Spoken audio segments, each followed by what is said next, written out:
All right, what's up, everybody? Welcome back here to Kicking It with Knuble, episode number 13. Mike, we are back. This is like the fifth time we've tried to record this. So we're finally getting back into it. But it's been a bit, Mike. Lots to talk about. How's life treating you?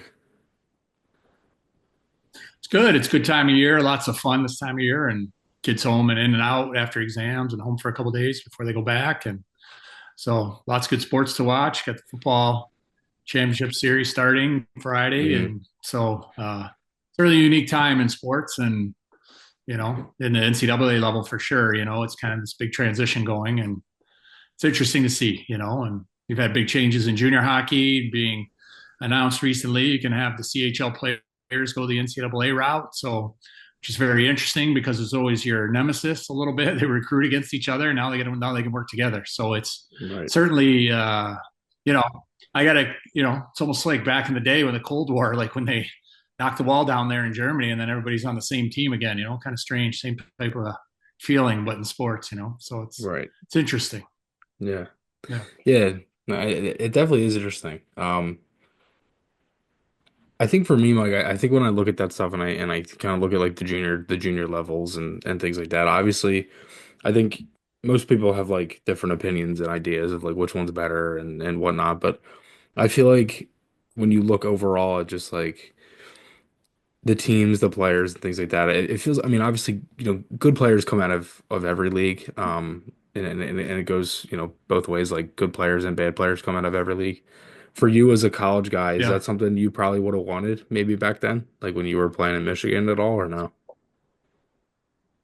So backing up further, I think I knew I was going to go the college route. I think some of the kids in Ontario, and for better or worse, I mean, it is what it is. Like their grandpa played in the OHL, their uncle played in the OHL, their dad played in the OHL, they're playing in the OHL. It's kind of all they know. I think the onus is going to be on the NCAA to get up into these towns in Western Canada, Ontario, and Quebec, and really educate people on their options. And before it wasn't really an option, and now it could be to come down to the States and go to school. So I mean, it's nice you can still play in that league. I think, if I was a Michigan, I grew up in Michigan, even my two sons who went off to play in the USHL, why couldn't they have played in Flint or Sarnia or Windsor or Sault Ste. Marie, or somewhere in the OHL? It's going to be interesting to see how this plays out over a couple of years. Um, to see if the top U.S. players go to Canada because the top Canadian kids are there. You're drawing, you drew some top Canadian kids down to the USHL, the Macklin Celebrini, he was first. James Hagens, who's going to be first overall. He played, with the U.S. program, and so and Connor Bedard played in the WHL. But it's the college routes grabbing a lot of real high end Canadian kids. Adam Fantilli, went to Hmm. Michigan. He was a top couple pick. So it's going to be very interesting. I think there's going to be a lot of education, and then kids have to keep their grades up. I play with a lot of guys who play in the OHL and junior that once they hit 10th grade, that high school was over. They were done. They knew that was just hockey or bust, right? So some of those kids will have to follow through a little bit, but Yeah. it's certainly going to be very interesting and change the landscape a bit. And I guess time will tell. Maybe in 2 or 3 years, you have a better example of what percentage are able to pull this off and what percentage really care to. So I don't know. It's certainly interesting. Now it doesn't affect a guy like 𝐊𝐍𝐔𝐁𝐋𝐄, who's under Philly contract. So those kids in the OHL who sign their NHL contracts and the team keeps them comfortable, then they're ineligible for that. They can't do that. They're still technically pros. They can't do it.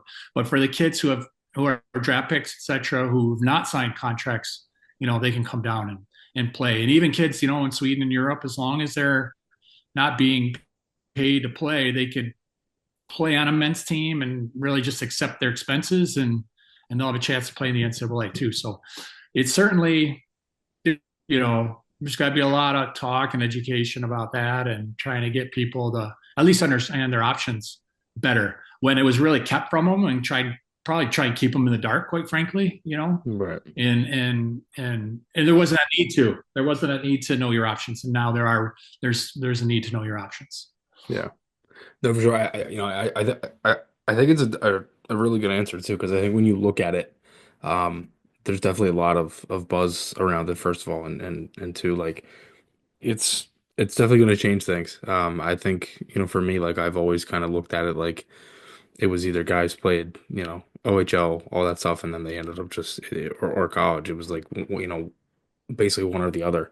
So it's interesting. Like there's always been a feud there where like what league kind of produces better players and all that stuff too. And like now that seems like it's kind of gone at this point. And at least and it, or at least could be is kind of what you're saying too. So we'll see kind of how that plays out. Yeah. I mean, still the OHL and CHL.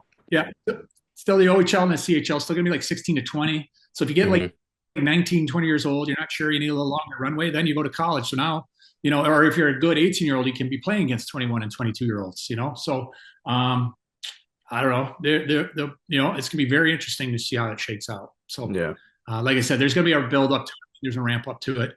Unfortunately, it probably means a little bit less college spots for American kids because there'll be some more Canadian kids taking spots, but at the college level. But it's kind of the way it goes, and the law of the jungle a little bit. Right. Yeah, no, for sure. Um, okay, so in terms of the Flyers a little bit, Mike, we last talked November 20th. Um, they're 6-5-2 since. Some pretty good wins. I think the record probably could be a little better than what it is. Um, and well, I guess like overall in the season, and also since we last talked to, there's been some games that are like definitely ones that you probably could have won in there. Um, one of the big topics, and I know this is kind of old news at this point, but one of the last topics that we talked about um, was the four nations face-off.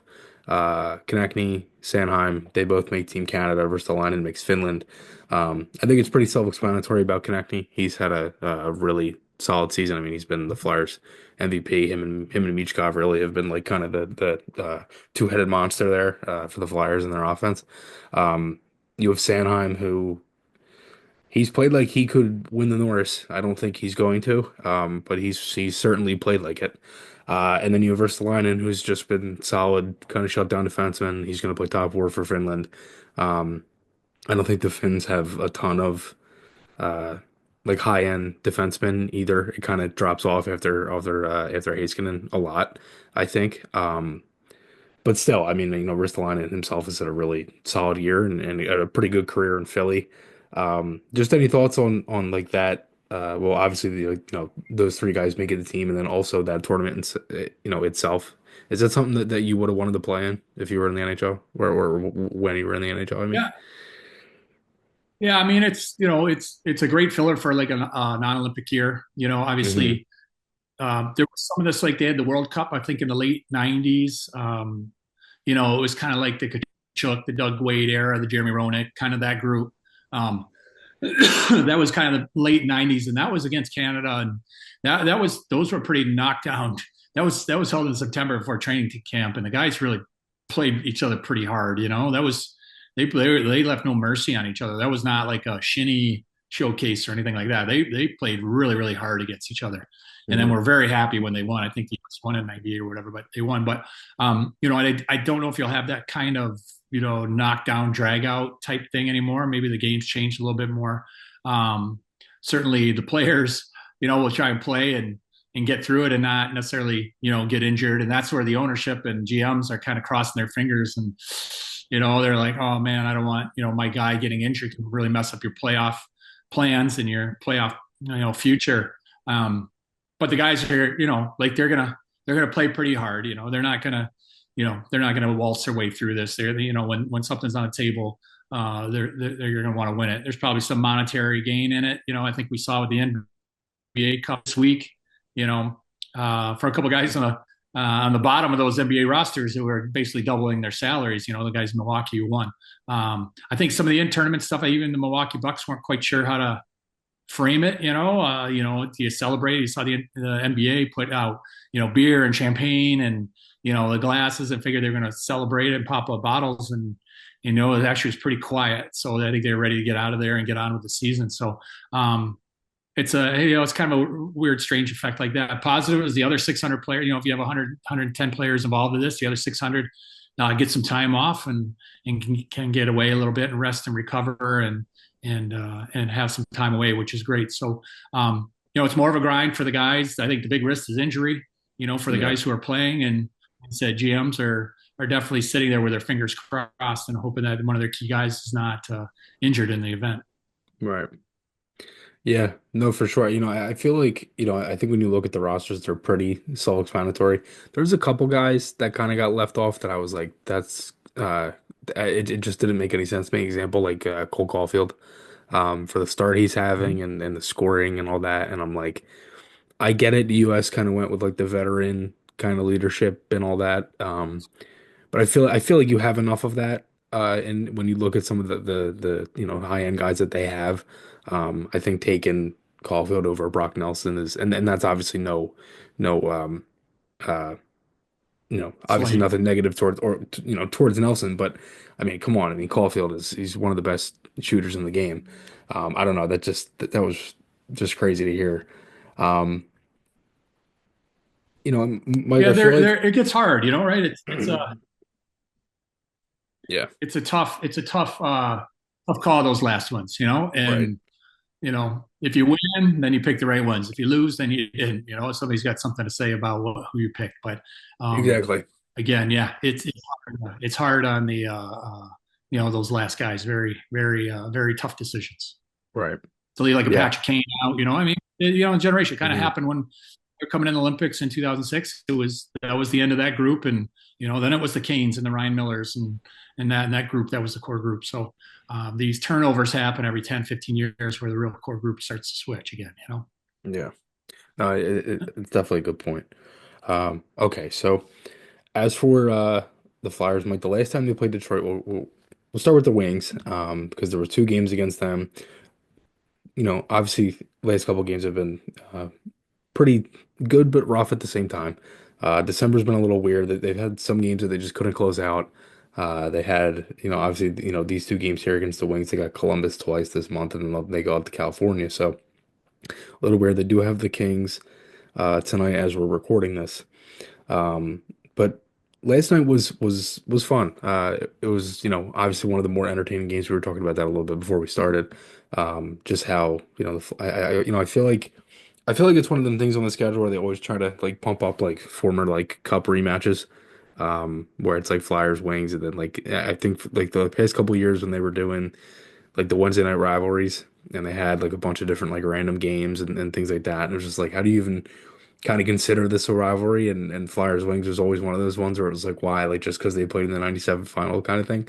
Um, but regardless, it was 4-1 Flyers back in Philly. Scott Lawton with 4 goals. That's the first Mhm. time since '02, and that was before I was born, before you even played there. So that was I played in Philly. That was crazy. Um, Yeah. Honestly, before I get into that, did you have any thoughts on Lawton getting 4? Well, it's certainly like, yeah, and two in the last like empty netters, right? Yeah. So Right. what a thrill.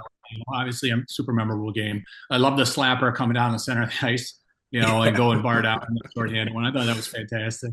Right. What a veteran shot that was. That was great to Hmm. see. And I don't Right. remember the second goal. I don't It remember the was second the goal, the but then he had shorthanded two empty goal. netters. Hmm. Yeah. Yep. It was the Okay. So shorthanded. then it was, Yeah, 2-on-1. he had two empty netters. What a big thrill. On my only hat trick, I had all three. I think we beat Anaheim 3-1 or 3-0. But Three then, nothing. when he got Yep. all four, he got 4-1. What a Hmm. big thrill. Yeah. And that just can, really make or break your season, really can give you a shot in the arm and just, do wonders for your confidence and make Right. it enjoyable going to the rink every day. A little happier coming to the rink after something like that and unique, and those 4 goal games, I mean, are three are rare. 3 goal games are super rare. And then a 4 goal game is you're That's in even small rarer. company there. Right. There aren't many guys that have 4 goal games, so Mm-mm. um, who cares how you get them? Doesn't matter. You got 4 of them. So Yeah. um, big thrill, I'm sure, for him and his family. That's pretty awesome. Yeah. And then the game last night, I think I give the Flyers a lot of credit. Kept fighting back. Certainly, the goals that they gave up are a little bit preventable. I think Yeah. some were some bad breaks, tough changes. Um, 2-on-0, Face where off you ever see play. that happen, a bad exchange, a Yeah. face-off play. I always call those like unearned goals where you're Yeah. not hemmed in, where it's imminent goal, like it's gonna come, it's coming, it's coming. You're getting gonna get scored on. These were just like strikes down the ice, and whether they were self-inflicted a little bit, Cam York ended up paying the price on one. You had a bad exchange up by high in the blue line where you've got to be as a younger players and as forwards, you've got to be on point there and be like, I cannot like make a mistake this high in the blue line when I know I've Yeah. got Jamie Drysdale down the sideboards and I'm the last guy here. I can't be making a mistake here. I really got to make sure I take care of the puck. And then quick up on a change where one of the D went for a tough change, put Drysdale in a bad spot again. And so it was kind of a combination of errors, but you have to admire the fight, right? And Yeah. coming back. And that game was 4-4 with 10 minutes left in the third. So, Right. ends up 6-4 with an empty netter. What do Exactly. it's kind of sign of some stuff that's clean upable, which is good. Right. Honestly, Mike, that's been the story of the month, really. Like they've had a lot of games where it's just like blown leads here and there, a couple changes, like some bad penalties at times. It's been like that all month, and I think they're still trying to figure out not what they are as a team, but I guess just like what their identity is, I think, for this year. You know what I mean? Because I think they understand what their identity is as like culture and all that, but like as a team, and I think on ice play has been a little tough with that because I think it's hard to look at the Flyers roster, I think, in some ways, because you look at it and you see a lot of guys that are just high end guys like Konechny, Michkov. Sanheim's had a really solid year. Urson, he's proven that he can, still at least be a starter, and he came back in the lineup too. Sean Couturier still proven that he can still play center at a pretty high level. But the biggest thing that they don't have is, they don't have a number one center. They don't have that. They don't have a great power play. It's been a little bit better this season, but it's had its moments where it's looked good. It's had some moments where it's looked very similar to the past couple of years. And they're still waiting on some guys to really, keep kind of flourishing. And really, outside of those, what, four guys I mentioned, Urson, Couturier, Konechny, and Michkov, the rest of the roster is essentially a question mark. Like Tippett, he's struggled a little bit this year to get going. Forrester struggled to obviously put up points and things like that. I think they've had some good games from guys like Lawton, like we talked about. Uh, but I just think it's just so hard to judge them because I think one part of the roster wants to just keep soaring and keep kind of going towards the playoffs and things like that, but the rest of the roster can't kind of hold up with that. And that's kind of where they keep leading themselves is like they get like, one or two games over 500. And it's like, all right, we'll try to get to that third game. Or, they win two in a row. It's like, try to get three. And then they just can't. And I think that's been Yeah. the biggest things from coming back from November where they had a really hot stretch is they can't get back to that play or at least go higher than what that play was. And I think that was the difference between this year's team and last year's team, if any of that makes sense. Yeah, I mean, to gain traction, you've got to, figure out, you could use last night's game. You fight and you battle and get it to 4-4, and that's the one you got to figure out how to pull out. I mean, yeah, Yeah. an unbelievable goal scoring goal by Konechny early. The Tippett effort, phenomenal, like beautiful. Great call. Like where's that? I'd love to see that more Right. often. Like, boy, was that a big power move? That was $10 million player move. That power move he made, and some moxie to come back and some stability and goal. And maybe it's for that team to give up 4 and think you're going to get 5 and 6 and try and win that way is really really difficult. And so. And I know Torres has been on about better play in their own zone, and I mean you've gotten some nice individual efforts. Go back to a lot in 4 goal game. The Kate's line they've been good too. They've been Fourth very line they're good. chipping it. Yeah. And they're not defensive liability too much. So it's like it's you see that with a lot of teams where it's just like you need somebody to do something to close it out. We have Yeah. to get that one stop. You got to get that timely goal. We got to get that shot blocked. Um, a puck's got to hit the post instead of posting in. It's got to hit the post and go out. Like you need that break, and sometimes that can be frustrating. Now on the positive side, you are 6-5, like you said. We talked in mid-December, and they're 6-5 since. It's not horrible. It's kind of Mhm. where they are. It's 550, 600 hockey. Like it's you're kind of you're in the mix and you're in the games, and so some of the details will be in the smaller details of the analytics and are we getting chances. I know shots haven't been there as much as they liked, especially like last night, and that's probably a little bit of a trend. So if that's not going to be there, then you can't be giving up 3 and 4 and 5 a night. That's that's just facts, you know. And Right. last night was a little more run and gun. Like say, did they deserve everyone against? Probably not. Yeah. You would like to think that some of those would every bad chance you give up or every great chance you give up doesn't end up in your net, and some nights it does. So I do think you're getting spotty. I think the good players have been good, and then you are getting some spotty help other places, and just unfortunately some nights it's just not enough, right? Yeah. Yeah, and again, I think it all just kind of goes back to like the roster construction, and they have some guys that are like duplicates of others. They have some other ones that are, again, they don't have a number one center. That's been the one of the biggest things. Um, Mike, I think for December, I'm curious kind of what you think about this because um, I feel like December is always weird with the NHL. Like there's so many things that go on. The schedules are different. You have the Christmas break in there, the roster freeze, World Juniors, all that stuff. Like as a player, what's the goal for December? Is it just like continue kind of what November was, or is it more of just trying to just kind of just go out there and play? Like don't focus on the other things. Obviously, I know that there's like a lot of buzz around teams because it's like you could make a couple trades. We saw three of them yesterday.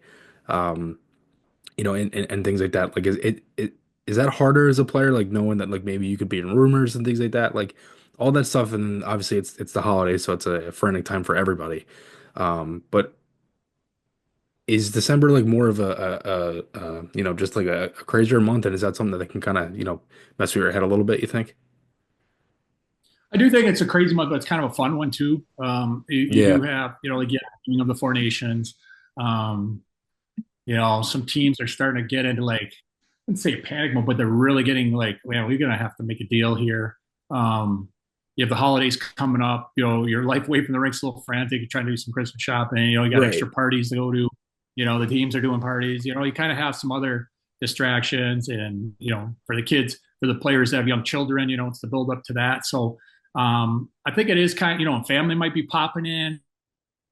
So I think it's kind of a fun time of the year, actually, and your schedule gets a little unorthodox, right? You're kind of looking forward to you play maybe on the 23rd and then the 26th. You're looking forward to having the 24th and 25th off and just a day or two to relax and Right. then get back at it. I think, you know, again, like people, a lot of family come out, people are off work, whatever, and a lot of family want to try and come out and see a game. So sometimes your house fills up, and it's a little more relief to go to the rink just to kind of get out of the house and, your cousin, your uncle and your dad, they all want to come to they all, let's go to practice, take them to the rink and you're trying to juggle all that stuff. So I felt a lot of that stuff gets a little easier as you get older, but, then you have New Year's Eve creeping in there. And then, I think it's kind of a little bit of enjoyment here in December. And then like January, February start to be the dog days a little bit. Right. And that's so, I mean, I think, yeah, enjoying the holidays and all that. And, the guys get fired up about World Junior, he bets, guys, having fun with that and watching their countries play. And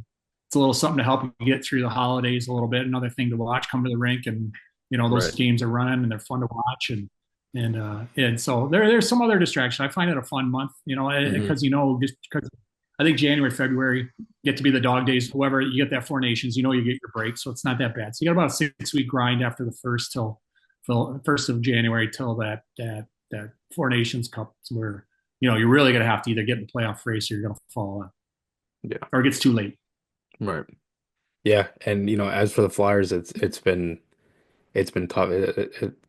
It's I feel like, again, it's one of them things where last year, like you fought so hard to get close and to have a push, and like last probably 11 games they were in a spot, and they had I think it was like a 5, 6 point lead, and I think they had two games in hand on some teams, and then they just ended up just, I mean, obviously everybody knows how last year went, but I think when you look at this year, it's pretty similar. I mean, they're 500 as of right now, 14, 14, and 4. Um, they're 2 points out of the second wild card spot. They're 4 points out of the first. But from that first team, Tampa down to Detroit, there's only a 6 point difference. So it's like it's not like they could put themselves in any different of a spot. Like every night, it's gonna be like, oh, the Flyers are in a playoff spot, and then 20 minutes later they're out because another team's playing and all that too. So like it's just one of them things where like there's a couple of these losses in here, a couple of overtime losses, and then some regulation games like last night where it's like these are points at the end of the end of the year where you're kind of kicking yourself in the ass because you lost them earlier in the season. But yeah, I mean, just going off that too, I wanted to talk about Emil Andrae because he's played well. He was sat. He's been sat a little bit the past couple of games. They put Zamula back in. It was the Columbus game. He got hit and it was up high, and I'm thinking that he Watching his gets pass sat. a little bit. Yeah. Yeah. Yeah, and he got hit like up high. It looked like it was an elbow. I think off the top of my head, they checked it for a major. They called it a minor. I think it was a minor for boarding or elbowing. I think it was one of the two. And I think he's looked good, Andre. I mean, I think he's come in. I think this is one of the years where like he's had a legit chance to play, and I think he's played like an NHL defenseman. I think people are getting a little high on it. There's been comparisons to like Chemo Timonen and all this stuff. Obviously, you played with Chemo. Um, I don't want to go there because I feel like every time I go there, my hopes kind of get really let down. First of all, number one, and number two, I just don't think that that's fair to the player. Because I think he's played well, but at the same time, it's like I don't want to put too many expectations and things like that on him. Um, I didn't necessarily agree with Torres when he said that Andre was fighting it, Mike. I thought there was more of a I didn't know if there was something that was more to that, or if it was just the hit and they weren't saying that he was hurt or something like that. I don't know, but I feel like with Andre, he's definitely played good enough hockey to stay in the lineup. I think really every defenseman outside of Sanheim has kind of fought it. Really, Sanheim and Ristolainen. Um, you know what I mean? And if that was like the thing for Andre, then like I get it, but at the same time, like a guy that we mentioned earlier, York, who's had two pretty rough turnovers on that led the goals in the past two games. Like that's been kind of rough to watch too. So like I don't know, it's interesting. But just like any thoughts overall on Andre and just kind of how he's played? Yeah, I mean, I think, we really gained a little bit of traction there, right? And then, you know, feeling more and more comfortable with the puck. And then, I think as a young D man, you got to realize the more you have the puck, you know, you tend to get targeted, and then you have to know who's on the ice with you. And Mathieu Olivier, who hit him, is, Hmm. it's what he does. He's an up and down guy, and he's physical, and he's made no bones about that. And that's the way he's going to be successful. So, again, if you're going to hang on to these pucks, then you've got to be kind of slippery too. And he may learn, hey, I don't have to take, I still have to find a way to hang on to my pucks and make my plays. But at the same time, I don't need to be getting run over and hanging in there too long. I got to be able to slip some hits. So I do think that's part of the learning process. I do think he was really nicely gaining some traction and gaining confidence. You could see it gaining every day and even amongst the staff. But again, young players, you might be developing, climbing, and then you're going to have a step or two back. And again, it's not much like the team. Like you don't keep improving like on a upward trajectory all the time. You might take a step back and a step down and then start moving forward again. Same things happen to young players, and off to a good start, you can have your confidence rise, get a little bit more longer leash, a little more thrown at you as a player, running this PP, and playing in these situations, these key moments, and then, they might pull you back a little bit again, because you're faltering and then somebody else is coming on, So I think he showed a ton of progress. I think he'd be very happy with it, and it's still like still got over half the season left. He's going to be back in there, and he'll Yeah. rebound and he'll get his chance again. And that's as a young player, you have to believe that. Be like, I'm not on the shelf forever. This is my little cycle of coming in and out, and I think it's been you know pretty consistent, pretty fair by Torts there, where he seems to run that kind of mo with a lot of young players. And I'll give Hmm. you some, and then I'm going to pull you back. I'll give you some more, and you can learn why I pulled you back, and then let's eliminate that and move on and become a better player. So in the long run, again, coaches, yeah, I mean, I don't know. Coaches want these guys or help train them so that it's not just about this year. He wants Andre to be a 12 or 15-year player. So I'm going to Right. try and install some foundation into you guys and Mishkov. And, it's not always about this year and how good you can be this year. It's what you're going to be doing. Are you still going to be here in 12, 13 years, still playing, doing your thing because of what you learned when you're a young guy? And that's Hmm. really hard for young guys to understand. Yeah.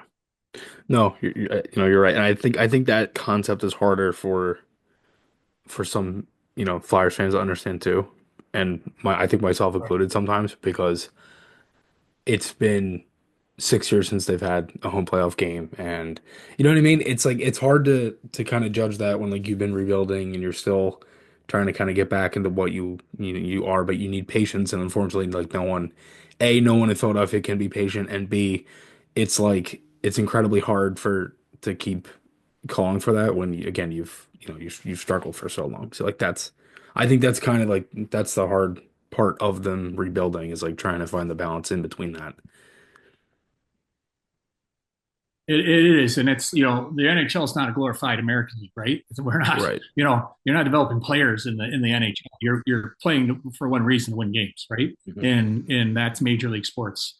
There is some player development that goes on, obviously, with the guys that who are good enough to play in the league right now, but just have to learn some ins and outs. That's where there's some player development. But Mhm. and you get that where fans, across the league, impatient, man. You're like, I don't need to watch people train to become NHL players. I want a good NHL team in my city, and I understand that, and yeah, it's always a hard line, and how the patience of a rebuild, and it's just like I probably imagine there's not a word in the English dictionary that gets a season ticket holder or a passionate true fan than hearing the word rebuild coming out of somebody's mouth. And you're just Yeah. like, oh, it probably makes them want to throw up in their mouth a little bit, Hmm. because that's you want your team good, and you want them now, you want them good every year, Right. like Yeah. so it's yeah, I don't blame people for that. It's hard when you know to swallow that pill all the time, this Yeah. rebuild pill, for sure. You see it all over Right. the league too, Yeah. I mean, it's everywhere. It's everywhere in sports. I mean, it's a lot of difference in kind of building teams now and things like that, and people that like wanted to just like tank for the draft and all those different things. First of all, like I think for me, like no one really wants to do that. I don't think anyone wants to watch that. And I think when you look at it, the players obviously the like players want to win. They don't want to. I don't know. yeah. It's hard for me to think that a player has any understanding or really even cares about where the draft, or about the draft A or B, like where their team could fall in the draft or anything like that. Like I don't know. I just never understood the whole like tanking for picks and all that stuff. It's a hard concept for me to really understand. Yeah, it's really irrelevant to current players, because you talk about trying to get this draft capital and get all these picks, and realistically they're 3, 4, 5 years away. How many guys are on the roster in 3, 4, 5 years? So you know Exactly. that most of these guys that come in, most of the guys that are drafted, unless your team's drafting in the top five, they have zero chance to be there in 2 or 3 years, and more times than not, unless you're part of some nucleus Right. uh, of you can tell a franchise is committing to, that you're not going to be there either. So it really is really pretty irrelevant. And like you said, guys want to win. Guys, the Hathaways and Sean Couturier and the guys who are in their early to mid 30s, they're like, I'm not, they want to win. They've been in the league long enough, and they understand there's a rite of passage, and there's some being good to young guys and helping them grow, and they get that part. But it's not. We're not in. They're not in the player development business yet. They're trying to be in the winning business, and you know, whether I remember being scratched a little bit at one point and getting the idea pretty much from the coach is like, well, we're trying to develop young players and get them playing, and I was like. And I remember, I don't know if I said it or I was thinking, I'm like, well, this is not like a developmental league. Like if you want to win today, like you got to win today, right? We're not going to take our losses just to develop guys. And when you felt you had better players who weren't playing, so, Hmm. it's always, yeah, it's always a real fine line. So, Yeah. Right. yeah, as fans, it's hard to swallow sometimes. Yeah. No, 100%. For you, Mike, what is it easier for you to kind of go back and look at like other years too? Like when you think like, in hindsight now, was there more of an understanding, I guess, of like kind of knowing when a team was trying to kind of Mhm. trying to figure out how I want to ask this. When I guess when they move on, or when they're trying to, I guess, trying to figure out like we probably could, at least maybe win a couple more games if somebody else is in the lineup versus like if they're or like just like straight just want to win all the time. Like, is it pretty obvious like from camp like they got to figure that out, and is it one of them things where it's like you just have to kind of understand like who you're talking to and things like that? Yeah, there's certain, I mean, certain years when a team's going for it a little bit more. I can think of my time in Boston where we really went for it. I think when I left the Flyers and I went to Washington and we won the President's Trophy, and they still added people, you Yeah. know. And then at the same time, you can tell sometimes when not that they're packing it in, and a lot of times when you're having a tough year, there's key injuries, right? You're kind of not healthy. You don't have your core. If so and so's down for the year, he's got a bad knee or something, and so's got a broken wrist, and they're just like, this guy needs shoulder surgery. Let's just shut him down and get it done, which creates room for young players to come in. Um, and I can think of right when I went to Boston, it was the same type of thing. I was like, oh my God, these guys are all NHL players. Like I didn't really know who half they were. And they were just filling spots, fill spots, right, and get through the season, and then try and regroup in the summer. So a lot of time, and I remember just a lot of guys on the shelf, so a lot of times the situations during the year, not necessarily bad play, but it's like injuries and, guys getting shut down and kind of open up room for younger guys to play, but doesn't mean you're packing it in. If you're a veteran player, you're still playing. Guys are playing for contracts. Guys who have contracts up.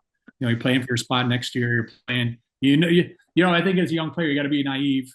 You don't be naive enough to think that, hey, like stuff's going to go down in the summer around here. And I think that was some of these years when you're bad. You're like stuff will happen this summer. They're not going to sit pat. Right. Nobody's happy about this. Like they're so if you're like playing in a town, you better play your rear end off the last little bit because you don't want to leave and go in the summer with them, shifting your name over the list of expendables and, or you may want to be on that list. I don't know. But, there's better ways to do it. You have an agent tell them or whatever, but as a player, you're always trying to play and you never know who's watching and whatever team, especially if your contract is up, you're just going to keep playing as much as you could, Right. and then when guys go down, it's an opportunity for other guys to play. So, Right. I know I'm rambling a little bit, but yeah, No, no, no, no. I think it's a lot better when you ramble. Um, yeah, yeah. you know, I honestly I agree, Mike. I feel like one of the things with me is like I've always kind of looked at this as like I don't think the Flyers are doing this the traditional way. Like I've always kind of looked at the rebuild as like they're gonna have their years where they're gonna kind of be like this year, where they're gonna be quiet and they don't do a ton, and then fans are gonna get pissed off because they're not doing anything, and then they're gonna be summers like probably like this summer, which is what I'm expecting, is that they're gonna have like I just feel like that they're gonna have a summer, like they're just gonna go out and they're gonna get talent, they're gonna try and just kind of add in every way that they can. Um, I mean, I could be wrong. That's just kind of how I see it. I don't think that they have to be doing this. Like I never understood the whole thing. That's like you know you have to do stuff now, but also at the same time you have to uh kind of like essentially like kind of wait for your chance. But I feel like at the same time, like we've never really had a really a GM and since Homer. Funny enough, that's the guy who, obviously that's the last conversation we had on this, but um, really, like, I honestly, I think since Paul Holmgren, we haven't had necessarily a run where they've kind of stayed pat with like the same kind of guys and they've been a little patient and like, I mean, Homer was patient, but he wasn't at the same time. Like, I mean, obviously he had that, the big year in '08. But then, I mean, he kept it together until 11. I mean, that's 3 years there. And then obviously Flyers went to the cup final right after you left. But like, I think there's a difference. It's like knowing when to pounce, but also like being patient. And like, I think the Flyers, they've already come out and said like be patient and things like that. And that they have a lot of, dead money kind of tied up in things and things like that too. And I don't think it's one of them things because I think like there's the idea of kind of because obviously like fans are going to be upset about different things and obviously they want moves and things like that. I know this is a really long-winded question, but I think like the idea of like looking at other trades and things that happen is like a missed opportunity. and like constantly looking at it like that. And like for me, that's hard to grasp because A, I don't think we really know if they even checked in on it or talked about it or whatnot.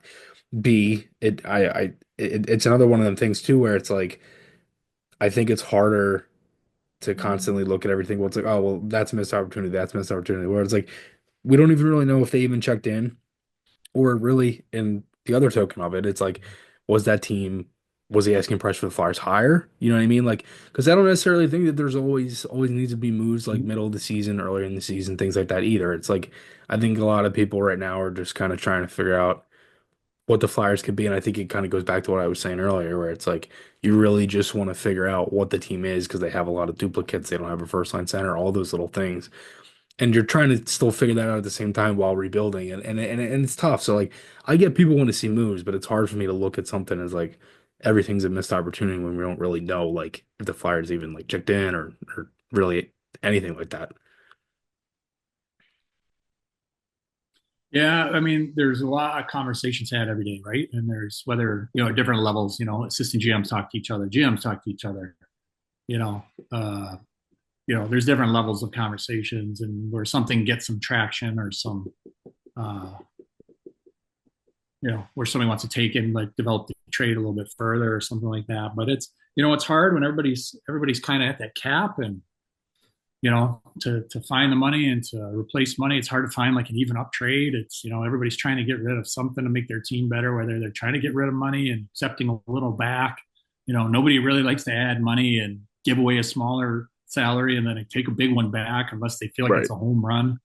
Yeah. So, it gets really hard. And then the summertime making changes, it's depends where your cap money's, what you got going, who's expiring, what you feel like you've got to spend on certain guys to retain, core guys that are so valuable, those guys that are coming into their own and who's out there, what you owe, and any buyouts. And, it's tough, it's putting a sandcastle together, it's like keeping a sandcastle up. It's just all the time there's something ready to come out of the floor here. But I, GMs are much busier than you think. I mean, it's the phone is attached to their ear, and there's always something. They're always kicking the tires on something and Yeah. trying to figure out how best they can do it. So, um, certainly doesn't do a lot for fans, but you know, every GM out there is working hard to figure out something to do all the time, every day to make their team better. So Right. All right. I know we've been going for a bit. So yeah, I mean I think that's it. Um Anything else, Mike? no, no, No? good. Good. Yeah. No, A lot today. Yeah, again, yeah, yeah, no, it's been a rambling today. lot. Yeah. Yeah, no, and obviously I think it's good too, we haven't talked in a bit and all and um I feel like a lot of it is good talk for kind of where the team's going and I think just kind of overall, just like the makeup of the team and things like that too. So yeah, I mean again, we'll obviously thanks everybody again for all the support. Checking out Kicking It With Knuble. I got some stuff in the works for me and Mike to be doing. Some different things you might be seeing across the wave, so should be fun. And yeah, hope you guys all have a good holidays. And yeah, talk to you guys all again next time. See you guys. Thank you. See ya.